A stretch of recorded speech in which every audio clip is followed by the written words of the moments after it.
প্রথম দুই ওভারে মাত্র ৮ রান দিয়ে প্রতিপক্ষের দুই ওপেনারকে বিদায় করলেন তাসকিন আহমেদ। আইএল টি-20 লিগে আরও একবার বোলিং নৈপুণ্য দেখালেন ঢাকা এক্সপ্রেস। এদিন তার দল শারজাহ ওয়ারিয়র্স মুখোমুখি হয় শক্তিশালী আবু ধাবি নাইট রাইডার্সের। সেখানে তাসকিনের বোলিং তোপে পড়ে অল্পতেই গুটিয়ে যায় প্রতিপক্ষের ব্যাটিং অর্ডার। তবে লো স্কোরিং ম্যাচেও লড়াই হয় হাড্ডাহাড্ডি। সেখান থেকে ম্যাচের ফলাফল এবং টাইগার পেসারের পারফরমেন্স নিয়ে বিস্তারিত জানবো রিপোর্ট। নিজের প্রথম আইএল টি-20 লিগ আসর খেলতে গিয়ে প্রায় প্রতিদিনই বল হাতে উইকেট পাচ্ছেন তাসকিন আহমেদ। শারজাহ ওয়ারিয়র্সের মেন বোলার যেন বনে গেছেন ডানহাতি এই স্পিড স্টার, যার ব্যতিক্রম ঘটেনি আজও।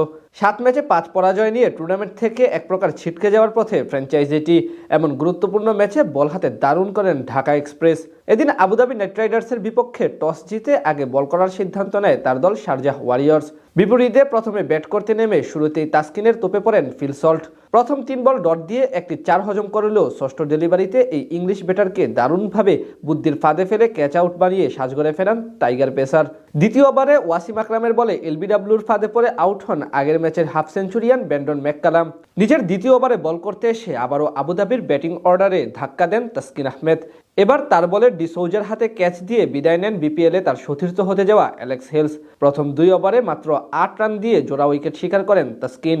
পাওয়ার প্লেতে 4 উইকেট হারিয়ে কেবল 28 রান তোলে আবুধাবি নাইট রাইডার্স। দলের বিপর্যয়ে হাল ধরেন আলিশান শারাফু এবং শেরাফান রাদারফোর্ড। দুজন মিলে বেশ দেখে শুনে স্ট্রাইক রোটেট করে ব্যাট চালাতে থাকেন শারজাহ বোলারদের বিপক্ষে। 19 রান করা শারাফুকে বিদায় করে দলকে ব্রেক থ্রো এনে দেন সিকান্দার রাজা। এরপর উন্মুক্ত চাঁদকে সাথে নিয়ে নতুন করে জুটি করেন রাদারফোর্ড। ধীরে ধীরে আগ্রাসী হতে থাকা এই ব্যাটারকে থামান ডেভিন প্রিটোরিয়াস। তার কাছ থেকে আসে 36 বলে 34 রান। নিজের কোটার শেষ ওভারে অবশ্য বেশ খরুচে ছিলেন তাসকিন আহমেদ। 19তম ওভারে বল করতে এসে আন্দ্রে রাসেল ও জেসন হোল্ডারের কাছে 4টি ছক্কা হজম করেন তিনি। শেষ পর্যন্ত 134 রানের লড়াকু পুঁজি পায় আবুধাবি। বল হাতে 41 রান খরচ করে জোড়া উইকেট নেন তাসকিন। জবাব দিতে নেমে শারজাহ ওয়ারিয়র্সের শুরুটাও ছিল একেবারে নড়বড়ে। দ্বিতীয় ওভারে স্বদেশি পেসার জেসন হোল্ডারের প্রথম শিকার বনে সাজঘরে ফিরেন মার্কুটে ওপেনার জনসন চার্লস। পরের ওভারে বিদায় নেন আরেক ওপেনার মোনাক প্যাটেল। 8 বলে মাত্র 7 রান করে তিনি বিদায় নেন অজয় কুমারের বলে। এরপর তাদের হাল ধরেন টম ক্যাডমোর এবং টম এবল। দুজন মিলে পাওয়ার প্লেতে 38 রান জমা করেন স্কোরবোর্ডে। 13 বলে 13 রান করা টম এবলকে বিদায় করেন অলি স্টোন। এরপর নতুন করে ক্যাডমোরের সঙ্গে জুটি করেন অধিনায়ক সিকান্দার রাজা। শেষ 10 ওভারে তাসকিনদের জয়ের জন্য দরকার ছিল 77 রান। 13তম ওভারে 35 বলে 30 রানের ধীরগতির ইনিংস খেলে বিদায় নেন টম ক্যাডমোর। এরপর সিকান্দার রাজার সাথে যোগ দেন জেমস র। তারা দুজন মিলে বেশ ভালোভাবে এগিয়ে নিয়ে যেতে থাকেন শারজাহ রানের চাকা। 25 বলে 28 রান করে অজয় কুমারের বলে আউট হন ক্যাপ্টেন সিকান্দার রাজা।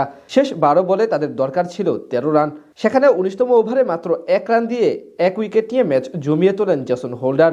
এরপর শেষ ওভার বল করতে আসেন আন্দ্রে রাসেল। সেখানে তার ডিফেন্ড করতে তিনি ব্যর্থ হয়, যার সুবাদে ম্যাচ জিতে নেয় শারজাহ ওয়ারিয়র্স। টুর্নামেন্টে এটি তাদের তৃতীয় জয়।